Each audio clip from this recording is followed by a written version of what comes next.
Bonjour, dans cette vidéo, nous allons voir pourquoi compter les calories est selon moi une arnaque.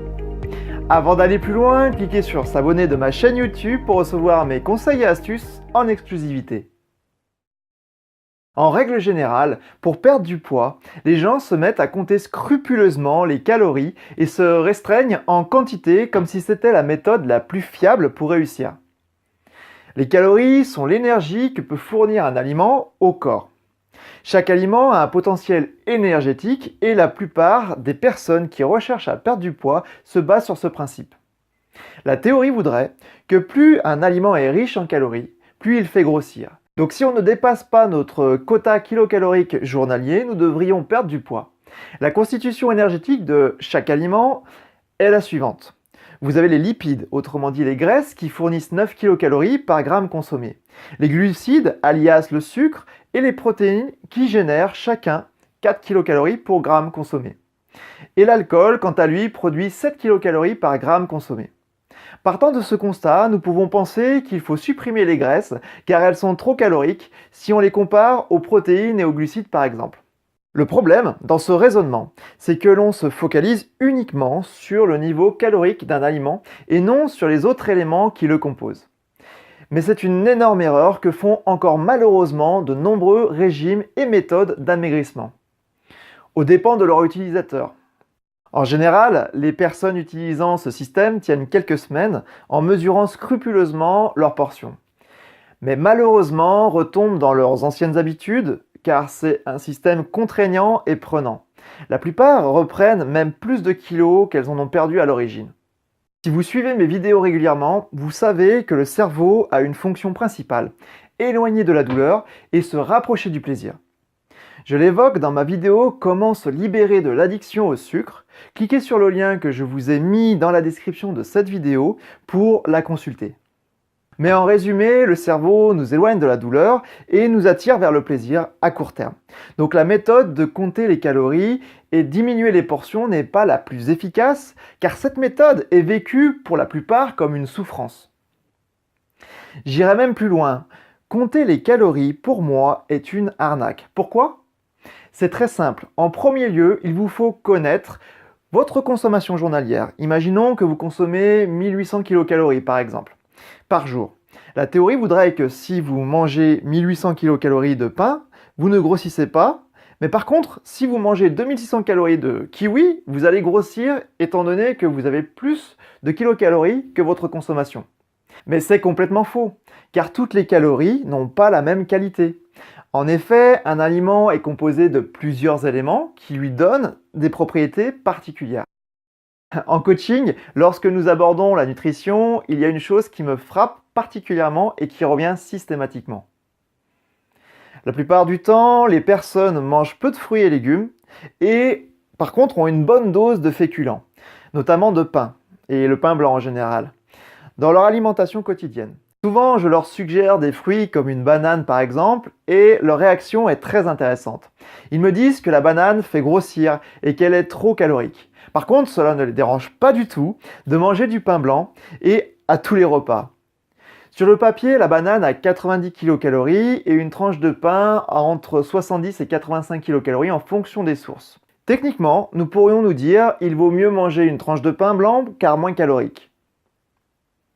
Mais malheureusement, la réalité est tout autre, car ce nombre ne tient pas compte de tous les paramètres qui font une perte de poids réussie. Si l'on regarde de plus près le pain blanc, nous nous rendons compte que dans les 80 kilocalories, les nutriments, comme les vitamines ou les fibres, sont peu présents, voire inexistants. Son index glycémique est donc très élevé et ce produit va vous faire grossir, ça je vous le garantis. Pour avoir plus d'informations sur l'index glycémique, je vous invite à lire mon article « La bonne pratique brûleuse de graisse » qui vous aidera à comprendre plus en détail ce phénomène. Le lien est également présent dans la description de cette vidéo. Pour revenir à notre exemple, le pain blanc peut être considéré comme une calorie vide, qui, mis à part l'énergie qu'elle fournit, n'apporte rien d'autre. La banane, elle, malgré son niveau calorique plus élevé, ne vous fera pas prendre de matière grasse, car celle-ci renferme en son sein les nutriments nécessaires à votre organisme, comme les vitamines A, B, C et E. Elle a également un fort pouvoir de satiété. Donc peu de risques d'en consommer au-delà de vos besoins. Les fibres présentes ralentissent l'absorption du sucre dans votre corps. C'est donc un allié minceur. Vous l'aurez compris, c'est un apport en sucre inadapté qui vous fait prendre du poids et non les calories de l'aliment en question. Il faut choisir les aliments que vous mangez avec soin. Il faut rechercher la qualité de celui-ci et non se focaliser sur les calories qu'il contient. C'est la composition de ces calories le plus important. La question que vous devez vous poser, ce n'est pas le nombre de kilocalories que contient un produit, mais les questions suivantes. Quels sont les ingrédients qui composent ce produit? Quelle graisse est la plus présente dans ce produit? Est-ce une graisse saturée, insaturée ou trans? Quel est le niveau de fibres de ce produit? Quel est le niveau de sucre? Et dernière question, quel est l'index glycémique de ce produit? Ces quelques questions pourront vous aider sur vos choix, mais je ne saurais que trop vous conseiller de ne pas prendre des produits industriels, mais plutôt des produits non transformés. Cela vous permettra d'être certain ou certaine d'avoir des aliments de qualité, ainsi vous n'aurez plus à vous priver sur les quantités pour perdre du poids. Vous serez bien nourri et en plus en pleine santé. Car la carence n'est pas du tout votre allié minceur et bien-être.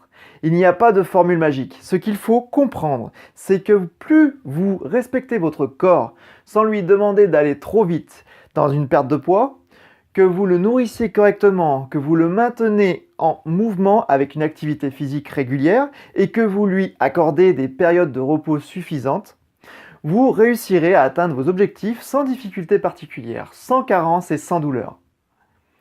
Et vous serez fier de vous. Perte de poids, santé, vitalité et énergie ne s'accordent pas du tout avec douleur et souffrance, mais plutôt avec plaisir et fun. Vous pouvez avoir ce bien-être que vous convoitez sans vous faire mal et sans vous isoler. Utilisez simplement les bons leviers, ils existent et sont utilisables par tous. Je compte sur vous pour donner le meilleur de vous-même et ne jamais lâcher vos efforts pour obtenir satisfaction. Faites-vous ce cadeau, vous le méritez. Voilà, j'espère que cette vidéo vous a plu. Si c'est le cas, je vous laisse me l'indiquer via un pouce bleu.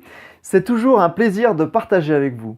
N'hésitez pas à partager cette vidéo autour de vous. Cela peut aider un proche à passer à l'action et changer sa vie. N'oubliez pas de télécharger mon livret offert « Comment reprendre le contrôle de son hygiène de vie ». Pour cela, c'est très simple. Cliquez sur le lien présent dans la description de cette vidéo. Vous allez être redirigé sur une autre page où vous rentrez prénom et mail et moi je vous envoie tout ça dans votre boîte mail. Je vous dis à très bientôt en pleine forme et surtout, prenez soin de vous.